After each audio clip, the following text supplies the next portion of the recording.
Hello my dear friends आज हम सोने के बारे में बात करेंगे। हम मार्केट से जाके सोना तो खरीद लेते हैं, लेकिन हमें पहचान नहीं होती कि हम कैसे पहचानें कि सोना असली है या नकली। तो दोस्तों, हम आपको आज इस वीडियो के माध्यम से यही बताएंगे कि सोने की पहचान हम कैसे करें, और सोने के बारे में बहुत सारी बातें करेंगे। दोस्तों, अगर आप सोने को अच्छे तरीके से जानना चाहते हैं तो हमारे वीडियो को एंड तक देखें, और दोस्तों हमारे चैनल को सब्सक्राइब करें, क्योंकि हम आपके लिए रोज़ाना ऐसी ही वीडियो लेकर आते हैं जो आपके नॉलेज को अधिक बढ़ाती है। सोना एक धातु या तत्व है। शुद्ध सोना चमकदार पीले रंग का होता है, जो कि बहुत ही आकर्षक रंग है। यह धातु बहुत कीमती है और प्राचीन काल से सिक्के बनाने, आभूषण बनाने एवं धन के संग्रह के लिए प्रयोग की जाती रही है। सोना घना, मुलायम, चमकदार, सर्वाधिक संपीड्य यानी मेलेबल एवं डक्टाइल धातु है। रासायनिक रूप से यह एक तत्व है जिसका प्रतीक सिंबल Au या हम परमाणु क्रमांक 72 है। यह एक अंतर्वर्ती धातु है। अधिकांश रसायन इससे कोई क्रिया नहीं करते। सोना के आधुनिक औद्योगिक अनुप्रयोग है दंत चिकित्सा में, इलेक्ट्रॉनिक में।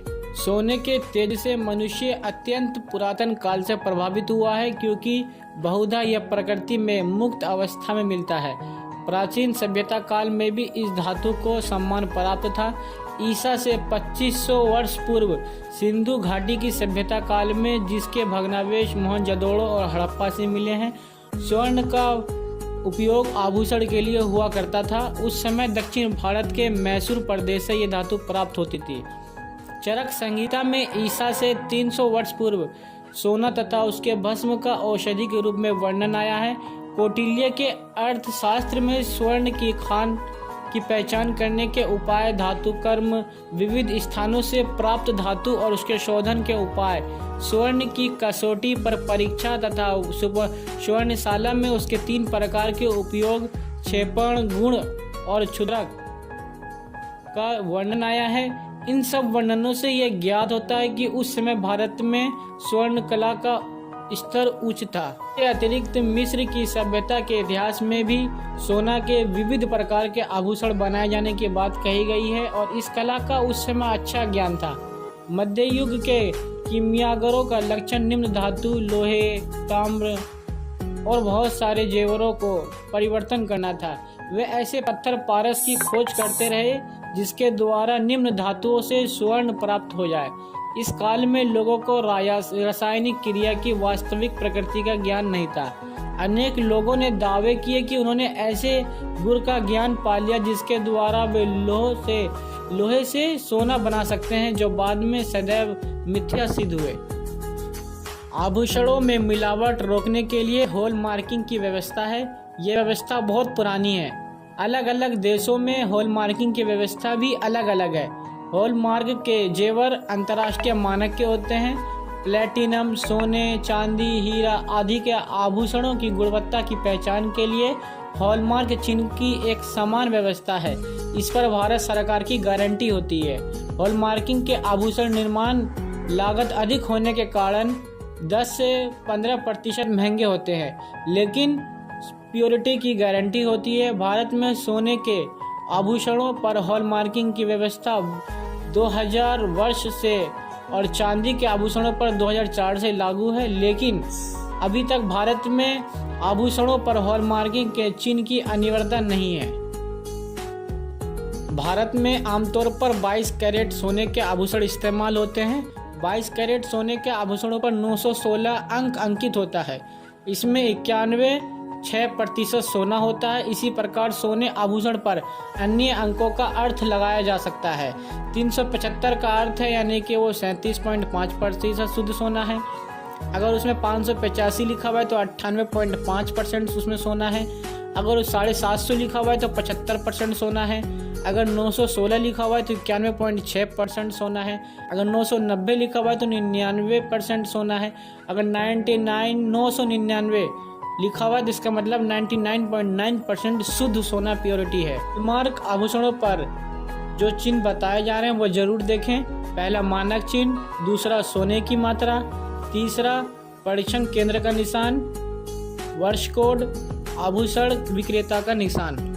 हॉलमार्क प्लेटिनम, सोना, रजत, बहुत सारी बहुमूल्य धातुओं पर लगाए जाने वाला आधिकारिक चिन्ह या मुहर है जो इसकी गुणवत्ता प्रमाणित करने के लिए लगाई जाती है।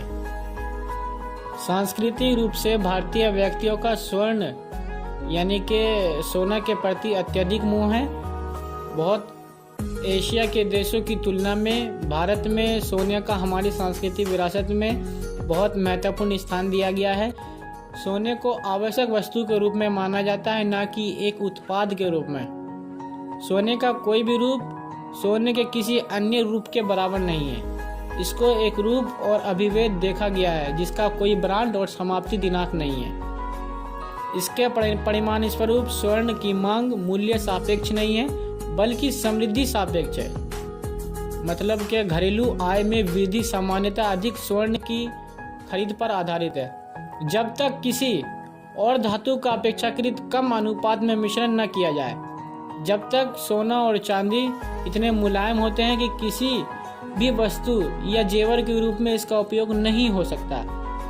इस आवश्यकता के लिए हमेशा किसी नियंत्रण पद्धति में मिलाने की आवश्यकता होती है जिससे जनता को धोखे से बचाया जा सके, क्योंकि मूल्यवान धातुओं से निर्मित वस्तुओं में अब मिश्रण सीधे मिश्र धातु का बहुत अधिक मिलावट भी एक तरह का धोखा है जिससे जनता बहुत ज़्यादा असुरक्षित है। इससे तैयार करना सरल है क्योंकि दोनों धातुओं को मिश्र धातु की अधिकता बिना रंग के बदलाव के मिलाई जा सकती है और बिना तकनीकी परीक्षण को उसको पता भी नहीं चल सकता। यह अनुमान है कि सारे भारत में 1 लाख निर्माता इकाइयां हैं जिनमें अधिकतर 10 तक कर्मचारी कार्य करते हैं। यद्यपि 100 बड़ी यांत्रिक फैक्ट्रियां भी हैं जहां कई 100 कर्मचारी काम करते हैं। सस्ते निपुण श्रमिक की अधिकता है क्योंकि परंपरागत स्वर्णाभूषण ज्यादातर पूर्णतः हाथ से बनाए जाते हैं। कार्यदल बड़ा होता है और लगभग 2 मिलियन कुल होते हैं। इन कारीगरों में से बहुत से स्वर्णाभूषण निर्माण में निपुणता में 10 साल की आयु से प्रशिक्षित होते हैं और उनमें औपचारिक शिक्षा का अभाव होता है।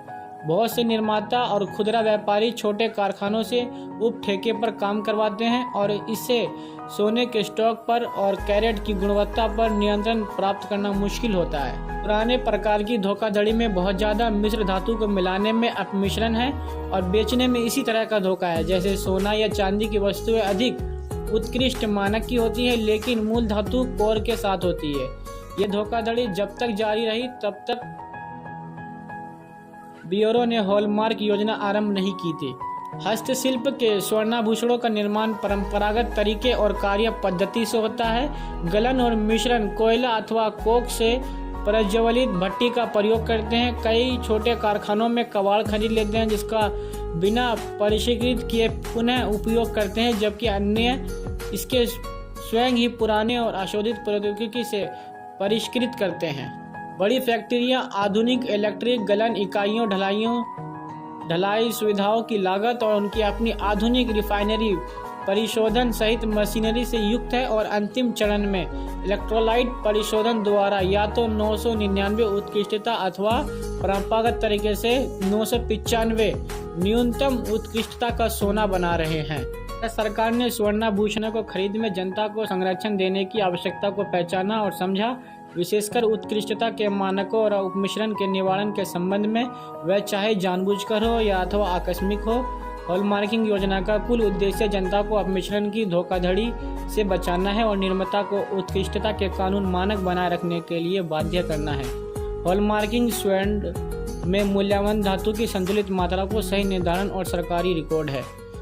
दोस्तों, अगर आप और सोने के बारे में अधिक जानना चाहते हैं तो हमें कमेंट करें, हम आपके कमेंट का जवाब ज़रूर देंगे।